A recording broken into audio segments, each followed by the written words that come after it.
Tonight's event is sponsored by Covenant Women's Circle. We are a group of women who formed over a year ago to connect socially, educationally, and through a ministry of mission projects.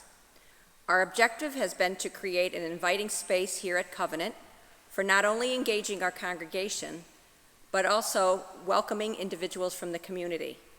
Through a series of monthly events called Covenant Community Connections, we offered yoga sessions, craft making, created greeting cards for shut-ins, and hosted guest speakers on a range of topics. Last year, we completed mission projects for the Northeast Pennsylvania Youth Shelter, and despite the pandemic, we currently have several ongoing projects. These include Mats of Love, which are ground mats for the homeless, thanks to Leah Rudolph's leadership here. Totes for residents of the Women's Resource Center, filled with a basic outfit and toiletries, and Terry has been the leader behind that effort. And for the Love of Yarn, our knitting and crocheting project for local shelters. In addition, with the money Carolyn Pembridge has donated from her sale of handmade face masks, we will purchase gloves to go with the knitted hats and scarves. So I'm giving Carolyn a shout out for all the generous gifts of both time, talent, and treasure. Thank you, Carolyn. Tonight we are offering this live event while adhering to safe practices we follow every Sunday. You see the face masks, of course, that we're wearing while we enter and exit the sanctuary. Maintaining social distance by using only the cushioned pews, and then, of course, hand sanitizer as needed. Please also be aware that we are recording tonight's presentation, and we will post that to the Covenant website. Now, some background on our guest speaker. The Rev Dr. Joanne Weiss will present life skills for managing stress and cultivating resilience through COVID-19. The Rev Dr. Joanne G. Weiss is a clinical social worker in private practice, Clark Summit, PA. She is also an ordained minister, retreat facilitator, and musician. Dr. Weiss holds graduate degrees in theology, music, and clinical social work. In her professional life, over the last 40 years, Joanne has been a college music teacher, pastor and university chaplain, and psychotherapist, which reflects her diverse and most accomplished career. Please join me now in welcoming the Rev Dr. Joanne Weiss.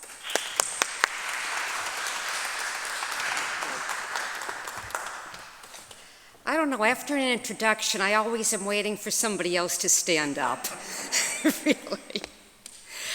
I'm very, very happy to be here this evening. If you can't hear me, please, put your hand up. I can raise my voice. I can lower it if I'm too loud, but just give me a high sign or a low sign. I especially enjoy giving presentations like this because, as Judy indicated in the introduction, I am a minister and I'm also a therapist, as well as some other things.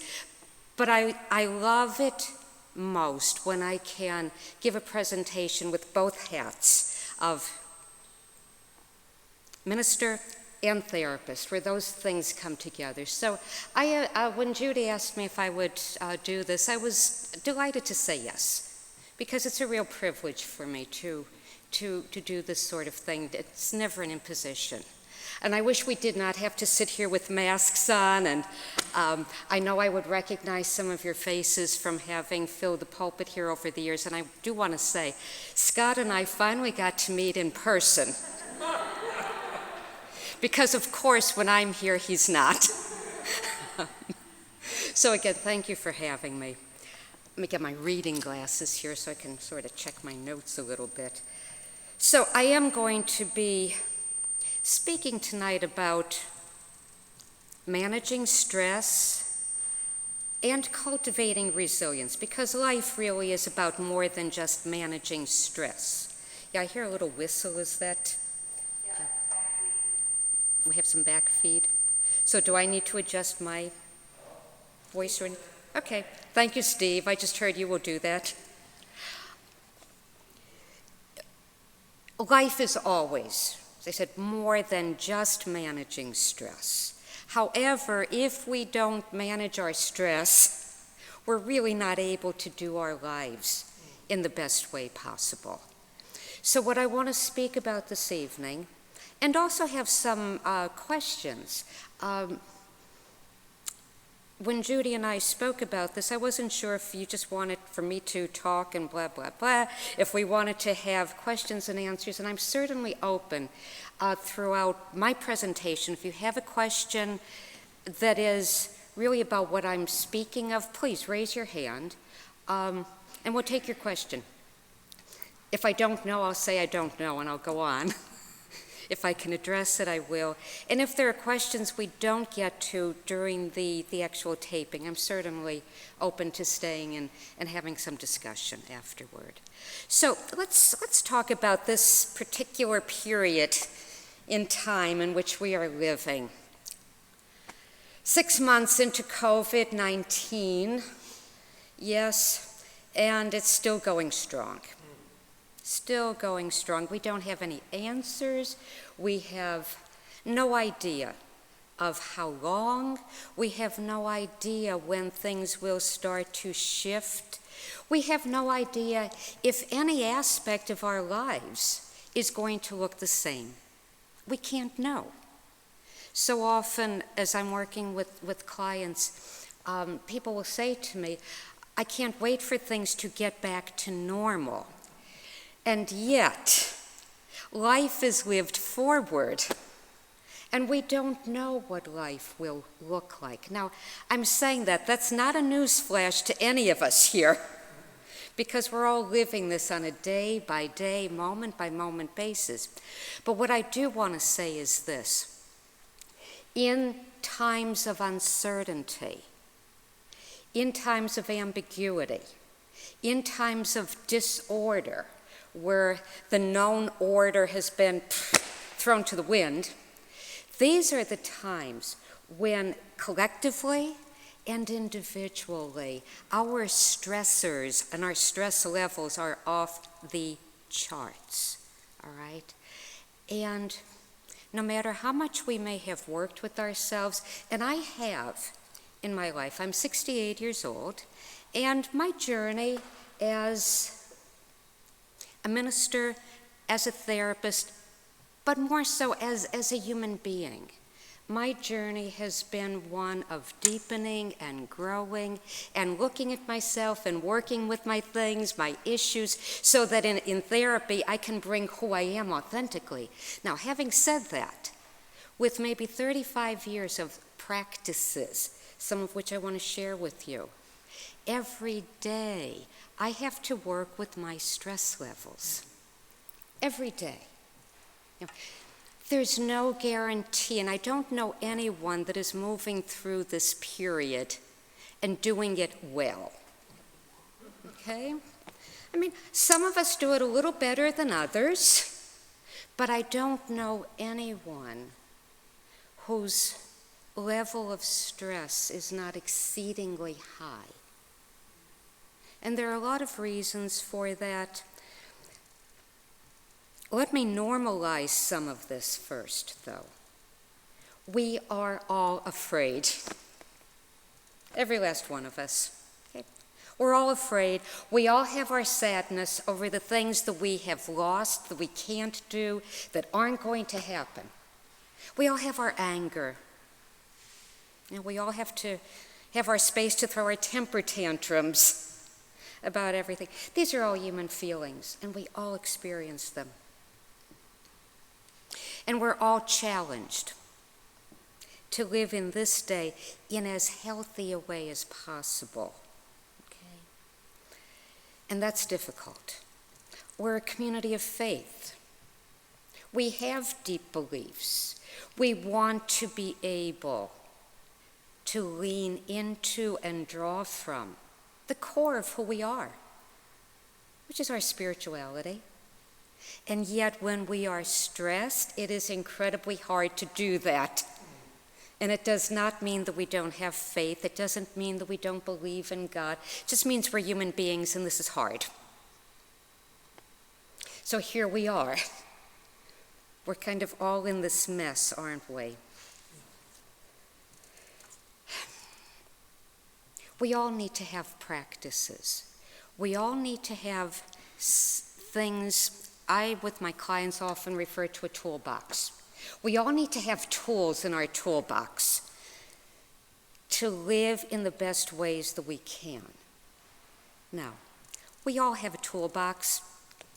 Sometimes the tools in that toolbox may not be the healthiest. Sometimes they're not the best.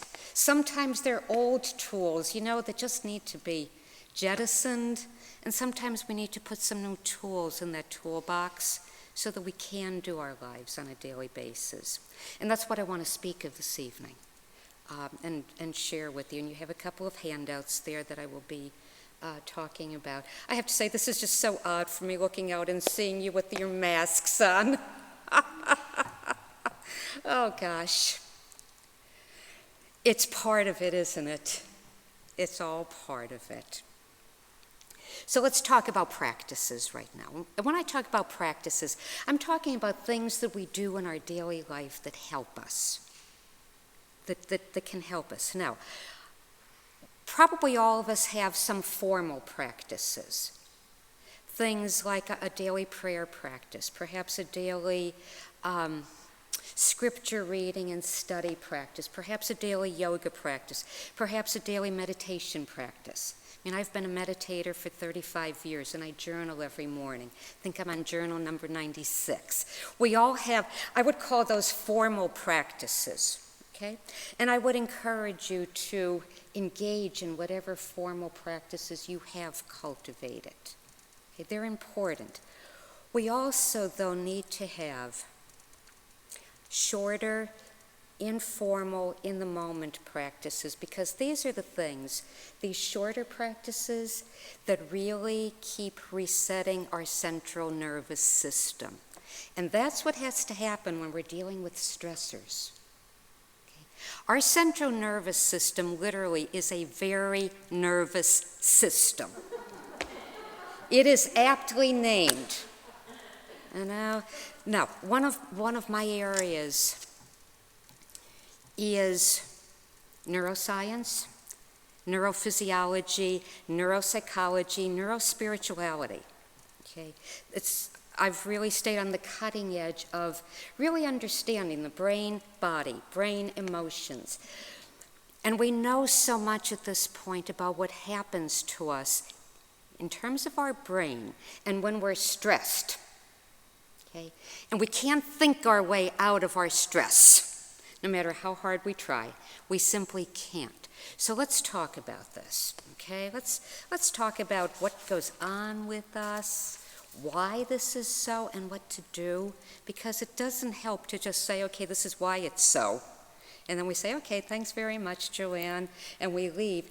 I want you to leave here tonight with a couple of practices that you can take and that you can work with. And these are practices that I do personally and that I share with my clients. And honestly, my life works better because of these practices. And even then, in COVID time, I have to work really hard with them. All right? So, I want to say a few things about the brain and what makes this so difficult for all of us right now. Right?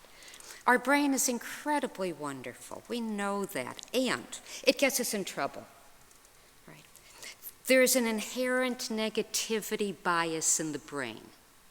Okay? Our brain evolved. Our midbrain, I don't want to get into a whole lecture of the triune brain and all the different parts. Let me say this. Our brain evolved in layers. And there's a midbrain layer, our mammalian brain, which has an inherent negativity bias to it. It is always looking for danger. It's like a TSA agent in an airport. It's looking, it's looking, it's looking, it's looking, it's looking, it's looking. It is highly attuned to seeing danger because it evolved within us as human beings, as a species, for us to survive. And back in the day, thousands and thousands of years ago, that detection of danger meant life or death. If you were walking out in the forest and you heard a twig, you didn't stop and say, oh, I wonder what the twig was. Chances are there might be a saber-toothed tiger and you better get out of there. So there's a part in our midbrain called the amygdala. It's a little tiny, almost pea-shaped part of our midbrain that is the fear detector, right? And that fear detector, it's firing a lot. And when we are in the unknown, see, the unknown represents danger to the brain. The alarm bell goes off in the brain. Okay? And we're often running at that point. Once that alarm system, boom, and it's a nanosecond. It fires, the body goes into its fight, flight, freeze, which I'll talk about, and we are in stress mode. Now, you have something in front of you there. You have a handout that has a wheel on it.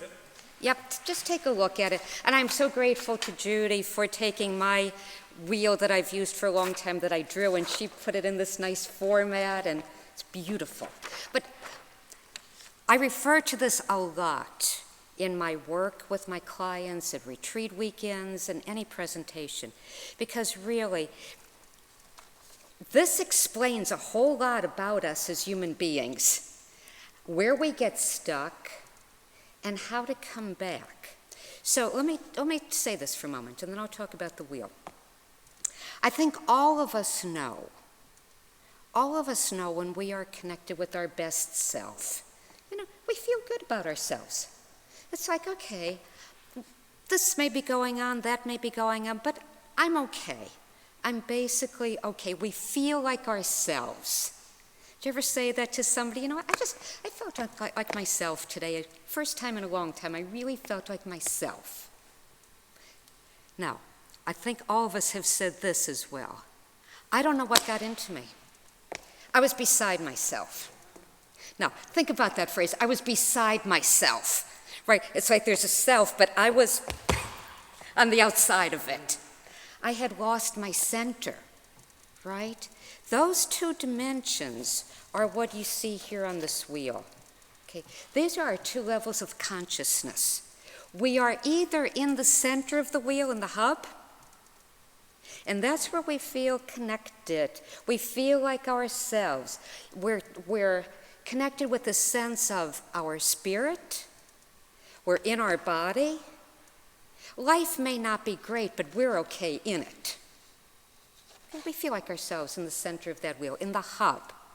Now, unfortunately, there's a whole other level of consciousness. In that center, we're able to respond. We are in responsive mode in the center. However, much of the time, we're thrown out to the rim.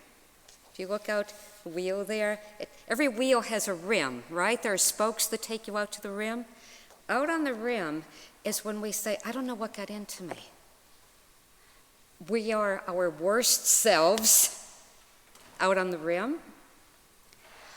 We may go into our fight tendencies and become argumentative, perhaps aggressive, perhaps sarcastic.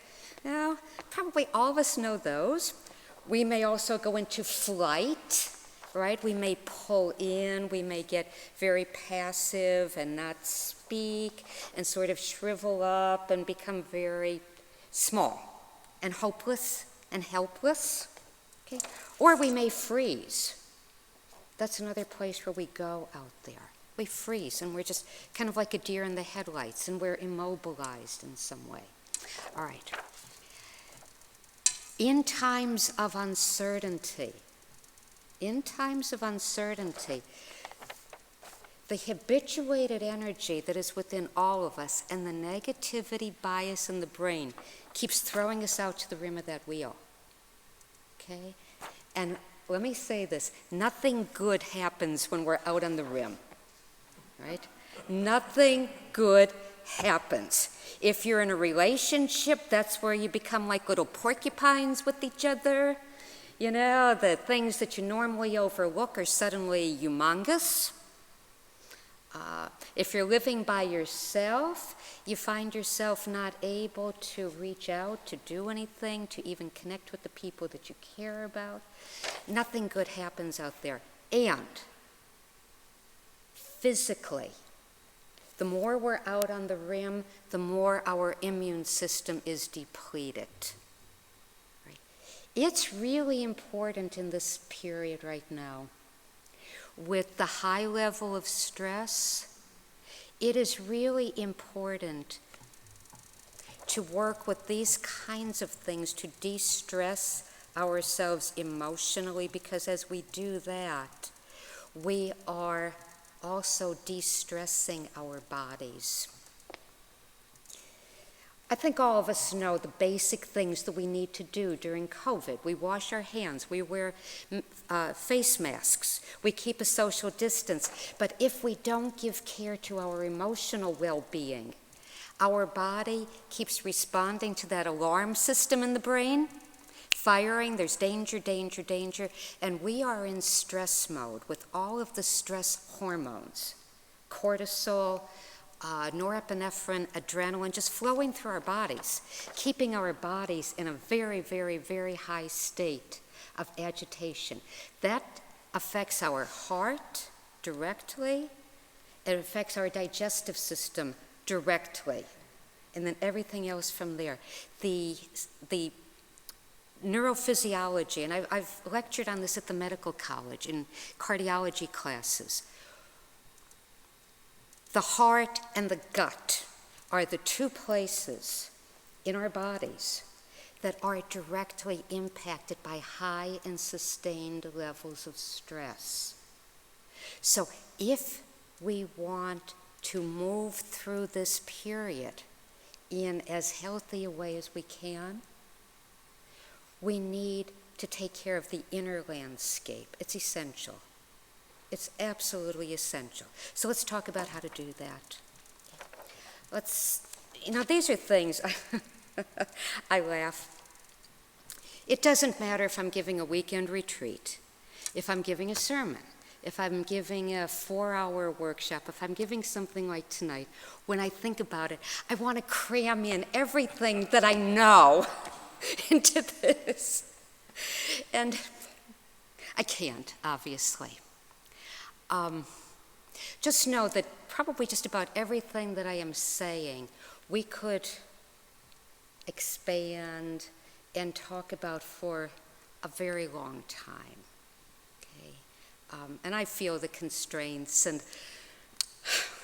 we do what we can. Don't stress. Scott, I'm trying to not stress out about it. I'm standing here, I'm feeling my feet, I'm feeling my hands, which is one of the first things we're going to talk about, really. So how do we get ourselves back from the rim of the wheel? How do we get back to the center? Because see, in the center of that wheel, when we're in responsive consciousness, let's talk physiology again. When we're back in the center of the wheel, the healthiest hormones are coursing through our bodies. Okay? To the extent that we're on the rim, our immune systems are depleted. To the extent that we're able to keep coming back to the center, our immune systems are strengthened. Okay? Now, one thing that's really important to know about these short practices is this. Short practices done frequently are what make the difference. Okay. It's fine to have a longer formal practice, like I mentioned before, whether it's prayer, meditation, scripture reading, contemplative prayer, yoga. That is wonderful. What makes the difference in the very structure of the brain itself, though, and with our stress, short practices done frequently. All right? So I'm not going to stand here tonight and say, well, you need to give yourself 40 minutes to do this, and it would be good if you took a half hour. I'm going to say 1 or 2 minutes to do some breathing, and then we're going to talk about the 20-second practices that done frequently make a huge difference. Now, I don't know the particulars of your lives, a few of you I do, but I know that there's nobody here tonight, including myself, who could say, well, no, I can't do little practices that take me 20 seconds a couple of times a day. You know, really. Or anybody that might be watching this. You know, we all can do that because we're all stopping anyway. Usually our mind goes off to negative places with the negativity bias of the brain. See, this has to do with training our attention. So, let me give you a couple short practices to de-stress, to come back to the center, okay? Which is what we want to do. We want to turn off the amygdala, the fear center. And it's really not hard to do that, but we have to know how to do it. We can't think our way to it. We have to practice. So, right now, I want you to do this. Unfortunately, we're not going to do some of the breath work that sometimes I do with groups because, you know, with our breathing these days and everything. But I want you to do this. However you're sitting right now, I want you to feel your feet. Just feel your feet. Let your attention come to your feet. And let your attention come to your hands. Notice, and maybe you want to open your clench your fists, open them. You're letting your attention come into your body, feet, hands. Feel what is supporting you. You're all sitting in pews. So feel the parts of the pews that are supporting you, that you are able to let your body rest in. Okay? You're coming into an embodied presence in doing that. So just pay attention. Your feet, your hands, whatever is supporting you physically, there's always going to be a physical support. It might be the floor if you're standing, the chair, you know, you're sitting on the chair so your backside is being supported, maybe your back is against it. You're coming into your body. That's doing something very important in the brain itself. It's switching the neural pathways that you're in the brain. It's stopping a reactive pattern of anxiety in the brain. It's like changing the channel on the television. You're changing to the physical channel. Okay, so I want you to do that again, and then I'm going to walk you through a basic breath work practice. And we're all breathing. I just don't want you to exhale, you know, big time all over the place, right? You got to keep your breathing normal. But I'm going to walk you through some ways of doing that. And that is, I explain this on the other handout that you have. But let me walk you through, all right? All right, so again, just let yourself notice how you're sitting. Feel your feet. You can wiggle your toes. You just feel your feet. And again, your hands. If your hands are touching each other, notice that. Notice the position of your hands. Are they relaxed? Are they tense? Are they tight? Notice how you're being supported. Let your attention now just come to your breath. Start to feel your body breathing. I'm not even asking you initially to do anything different. Just feel the flow of the breath, the spirit, the in-breath, the out-breath. You're just feeling the in-breath and the out-breath. Okay, we're always breathing. So now you're just paying attention to it. That's all. Okay.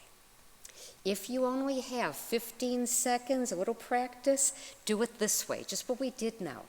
Just come into your body first, feel your feet, your hands, whatever support, and then take about 4 conscious breaths where you're aware of the in-breath and the out-breath. And the in-breath and the out-breath. Now, because the mind is what it is, we think about 75,000 thoughts a day. Most of them are the same repetitive, negative, anxious thoughts we thought yesterday, and the day before that, and the day before that, okay? That's what the mind does. In Buddhism, they call that monkey mind. It just swings from branch to branch, no rhyme or reason. So even, and you may have noticed this, even in just like 15 seconds of taking a couple of breaths, it's like, oh, this is easy, yeah. In breath, oh yeah, what am I going to do after I leave here? Oh yeah, I've got to stop. Oh yeah, okay. Oh yeah, where am I now? It's going to happen. The mind is going to pull the attention. That doesn't mean you're not doing it right, okay? It just means you're human. This is what the brain does. Just come back. Wherever you've kind of dropped it, come back, you know? If you're on the out breath, okay, out breath, in breath, and out breath. Right? It's a very gentle thing. Now, if you can give yourself about 2 or 3 minutes to do a basic breath exercise, this is how I suggest that you do it. And this, again, is backed up with the neuroscience research from the last probably 15 years. It only takes about 90 seconds to shift our whole physiology out of that high level of stress activation out in the rim, about 90 seconds to shift from that back to the hub, to the center of the wheel. Okay? Doesn't take a long time, you know, a minute and a half. Let me walk you through how you would want to do that. And again, we're just going to be very mindful of our breathing here, okay? But when you're on your own, or you're in, you know, with your spouse or partner, or we don't have to be concerned about, in a space like this, when you're on your own, you want to start with a big in-breath, and then just a slow, gentle out-breath, okay? You want to take about 3 or 4 breaths like that. Just a big in-breath, and then a slow, gentle out-breath. If you want to be very precise, and you don't have to be, if you want to be very precise, you can count to 3 on the in-breath and 6 on the out-breath. Okay? You want the out-breath to be about twice as long as the in-breath. Okay? Take about 4 breaths like that. That will shift everything physiologically. It brings us back into responsive mode. And that's what we need to do throughout the day. We need to keep shifting. We need to keep bringing ourselves back. We're not going to stay back, but the more we practice coming back, the more we are able to do that. And the more we're able to be in responsive mode. Now, just continuing with that breathing. And I do describe this in the other handout that I gave you. All right, so you have that information from me. If you can give yourself about 3 minutes, this is the longest of the little practices I'm talking about. If you can give yourself 3 minutes, first feel your body, okay? Then you take about 4 of those breaths with the out breath being about twice as long, and then shift just to a slow, even in-breath and out-breath. Okay, it would be about this tempo, about in, 2, 3, 4, out, 2, 3, 4. In, 2, 3, 4, out, 2, 3, 4. And just stay with that for maybe a minute. It is amazing.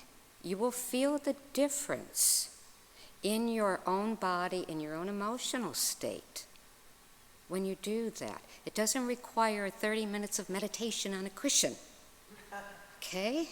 And I'm a meditator, okay? So I do my, but these are the things that really make the difference as we're going through our day, all right?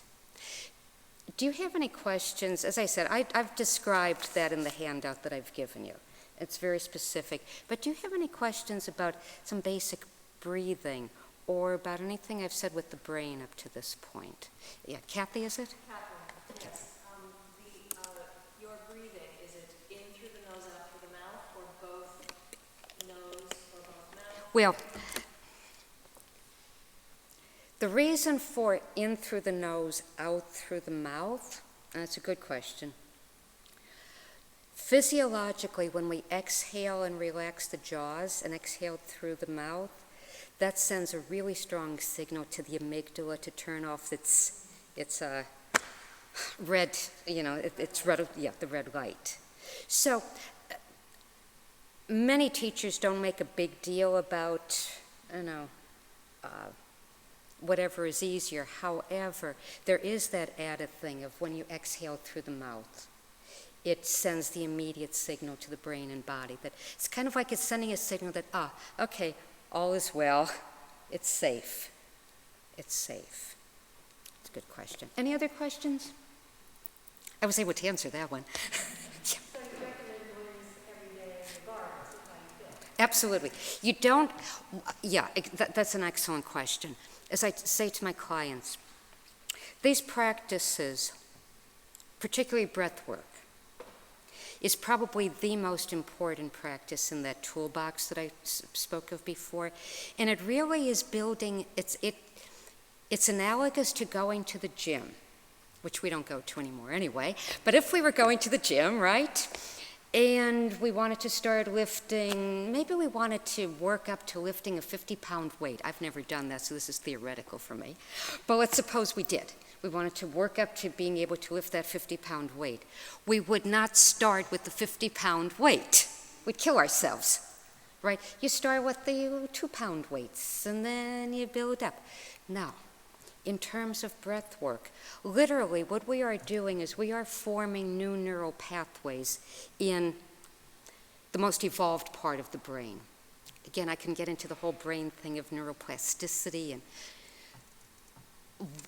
very simply, our brain continues to develop through our whole life, and we know how to develop it. Now, with using these little breath work practices on a regular basis throughout the day, what we're doing is we're strengthening that muscle that allows us to stay more responsive, so that when we fly out to the rim, think of the wheel, we fly out to the rim, somebody says something to us, we start thinking about something that makes us anxious or afraid, we fly out to the rim, it's like we've already built a muscle to draw from. We are more able, when we go out there, to take a few breaths. I shouldn't have said it like that. To take a few breaths, which calms things down inside of us. So we want to use it as a practice consistently so that when we need it, it's there. Okay? If we wait until we're in a certain level of emotional distress and then try to remember, okay, I should breathe, it's not going to happen. We have to have it in place already. That's why they're called practices. I'm a musician. I have a doctorate in music, keyboard. And in my early years, when I was young and working on my doctorate and everything and teaching, I spent hours working on technique, scales, arpeggios, all of those things. Well, you don't work on scales and arpeggios as a musician to play scales and arpeggios well.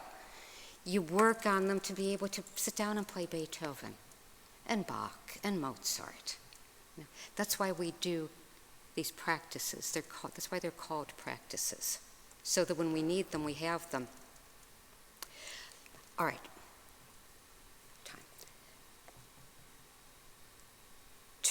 Two things that will immediately calm down our central nervous system and restore a sense of equilibrium, which allows us to be responsive to what's going on around us, as opposed to reactive. Two of the things that will have the quickest effect is, number one, the breathing that we just did. The second thing is touch. Touch calms down the central nervous system. Now, and I'm not talking about here touch from another human being. I'm talking about this. Look what I'm doing. Hand over my heart. You see over here? You see over here? It's a universal gesture. How often have we in our lives, when we've listened to somebody who's in pain, we put our hand over our hearts, right? Or perhaps you have held a child who was scared, a grandchild, and you've held them and you've rocked them.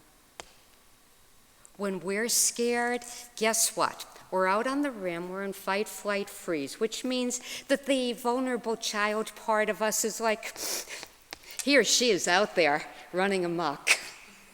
Okay? A simple touch.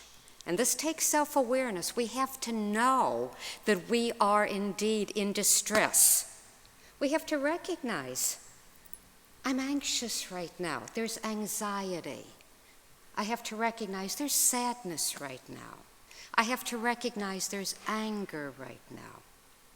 Because if we don't recognize our emotions, I can guarantee what happens to all of us. If we don't recognize them, they hijack us.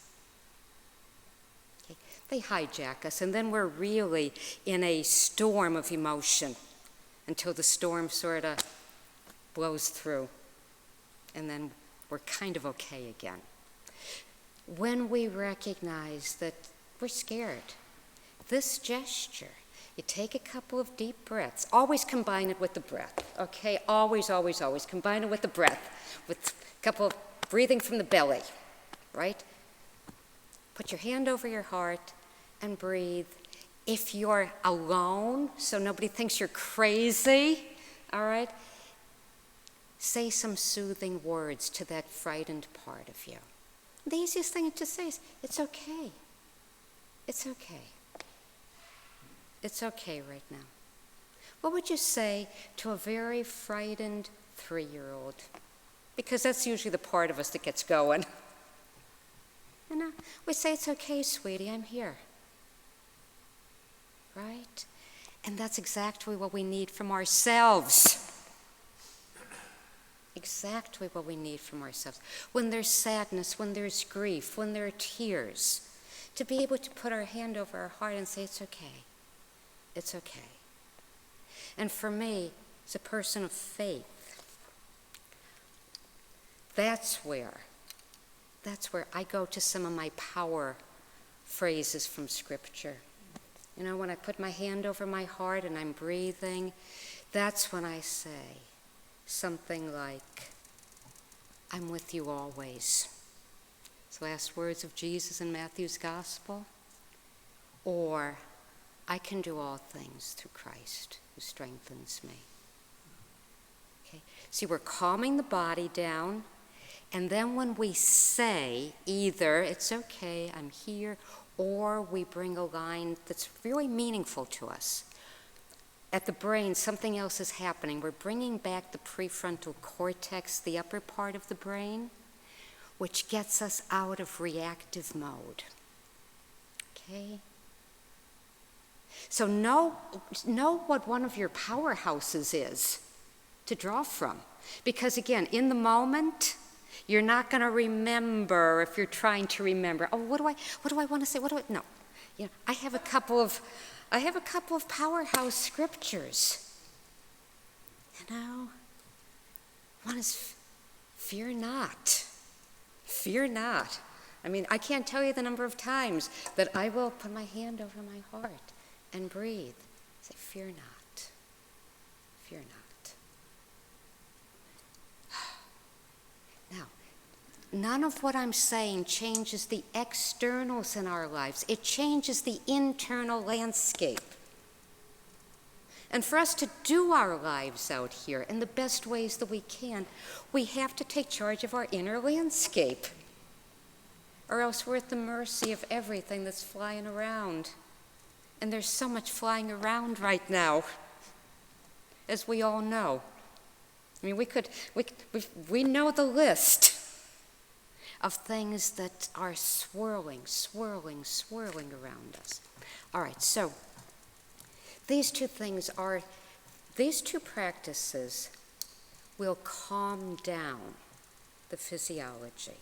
Now, a couple of little things that strengthen the immune system. Practices, okay, I've calmed myself down, and I want to be able to cultivate, part of cultivating resilience, qualities that are part and parcel of the picture of the make up the picture of resilience are gratitude,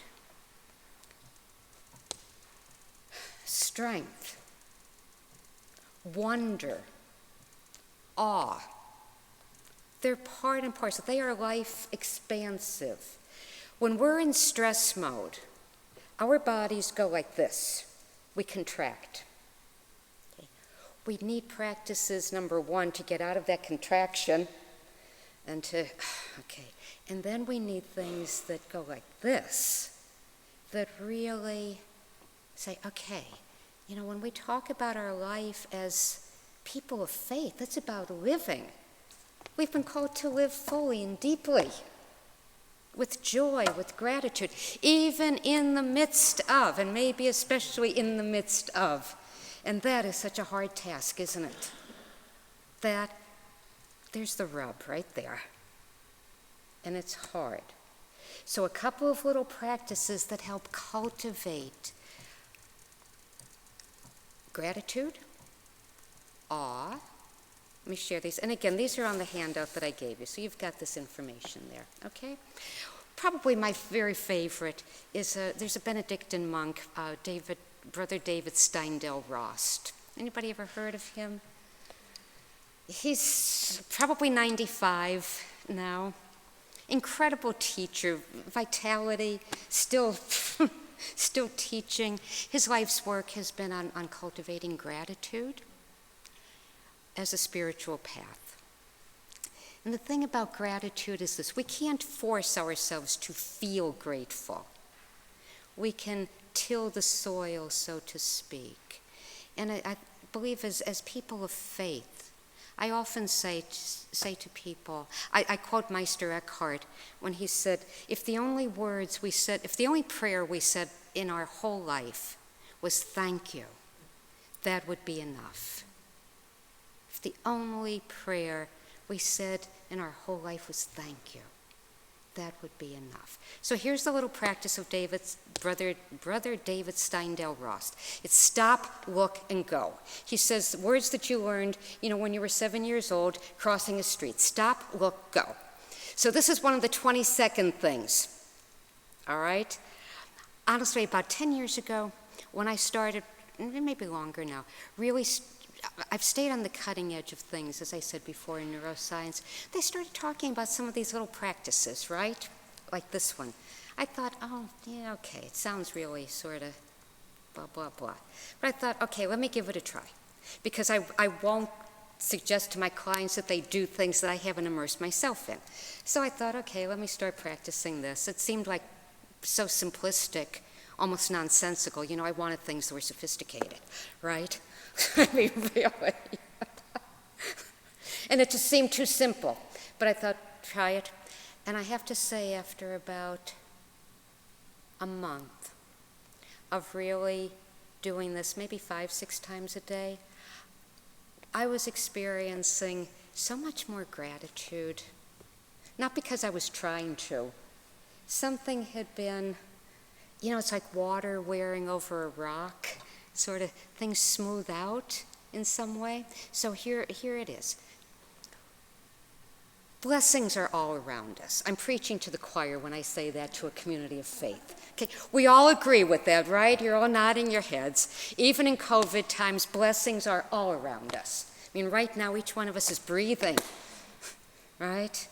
We're sitting in a beautiful sanctuary that has been filled with so many blessings for you. Our lives, moment by moment, are filled with blessings.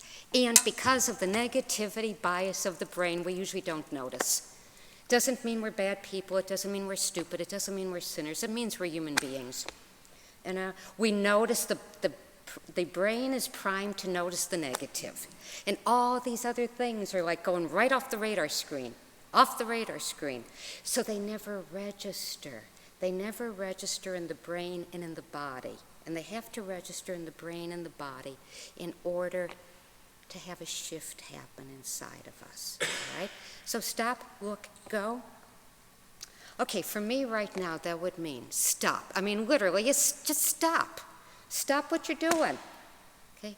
Now, right now, I'm looking up at the window in the back, the stained glass window. So that would be the stop part. I stop, I look. Now, when David Steindale Ross says look, he means involve all your senses. What do I see? Okay, I see the figures. What do I hear? Well, I hear some sound in the background here. What's the temperature of my skin? Is there a smell? Come into your senses. That's the stop, the look. See, again, that's changing the channel in the brain. And you're taking it in, I'm taking it in, for about 3 breaths, all right? About 20 seconds. 3 breaths. Just stay with the look, and then you go. It's enough to get us out of reactive mode. It keeps switching the channel in the brain, and it keeps weakening those anxiety pathways in the brain. Stop, look, go.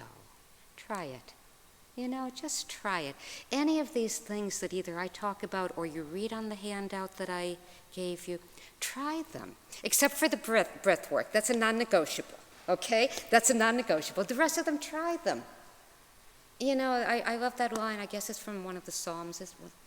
Taste and see. Taste and see how good the Lord is. Is it the Psalm or is it Isaiah? I should have looked before, but, well, that's good. We've got 3 ministers here. We're not sure what the source is. But taste and see. See for yourself. You try these things.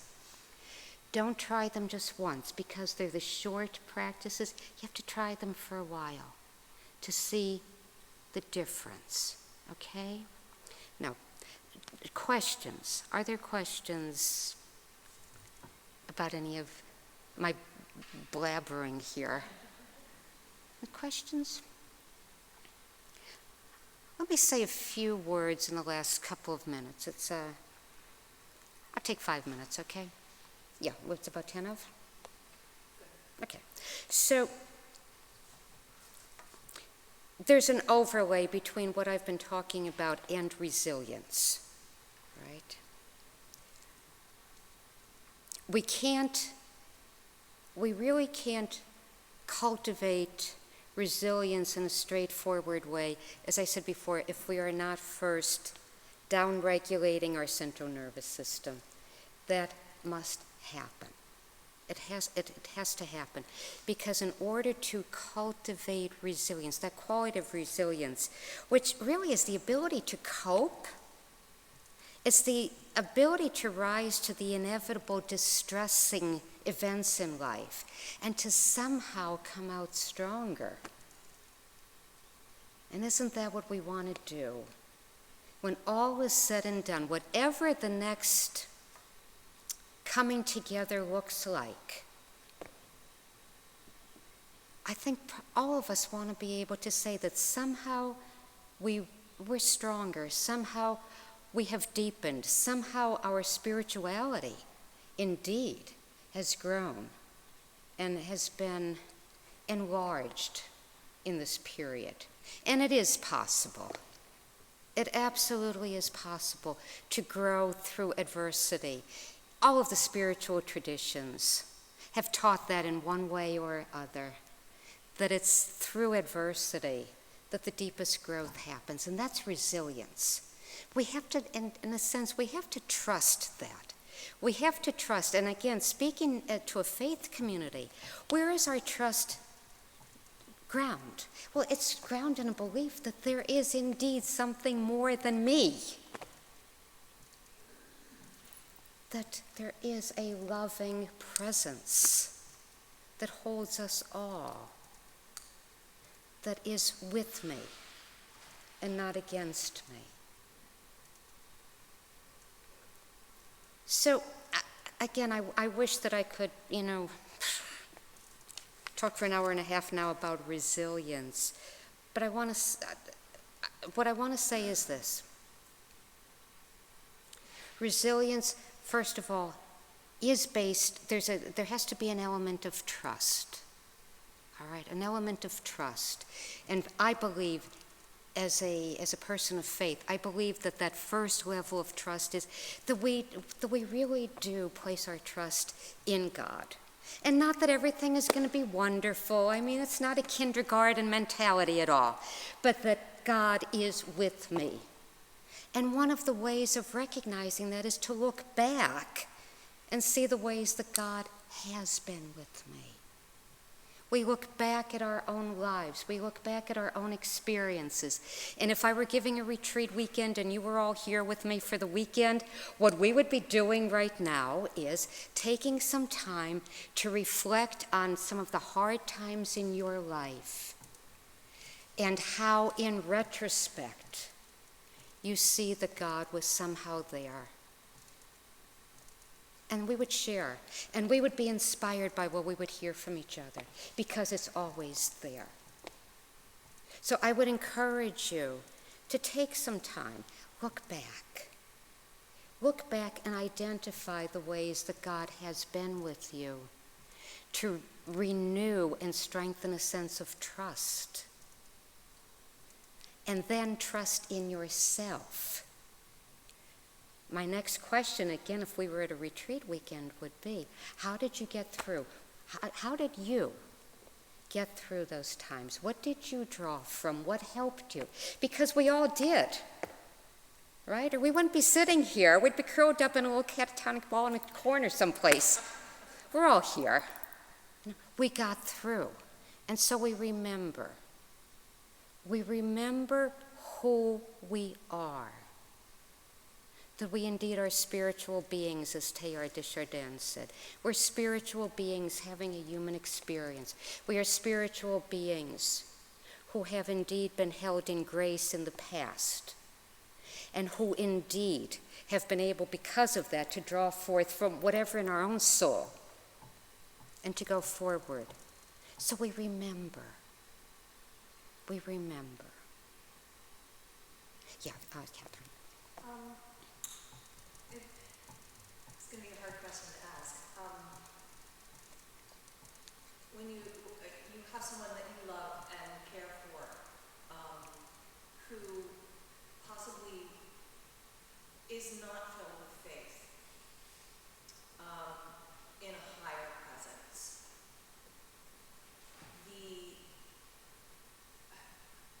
how can we help? Yeah. So, that's a hard, it's a hard situation. It's a very hard situation. And let me say, I know this in my personal life and family member, struggling, who struggles, who's a lost soul. So I've had to kind of work through that, not only, professionally with people, but, personally. I can tell you where I come down. Number one, where I come down is a real belief that God is with this person anyway. I mean, whether I think so or not, I don't believe that. Well, yes, I can get into my theology or but really, I believe that God is with that person. Number one, I believe for myself that I can keep my heart open and care, which doesn't always mean action. In fact, often action is unkind. When it's action that's enabling, when it's action that's blaming, when it's action that doesn't respect that this person has to walk their own journey. Okay. Something else that I do hold that person in prayer.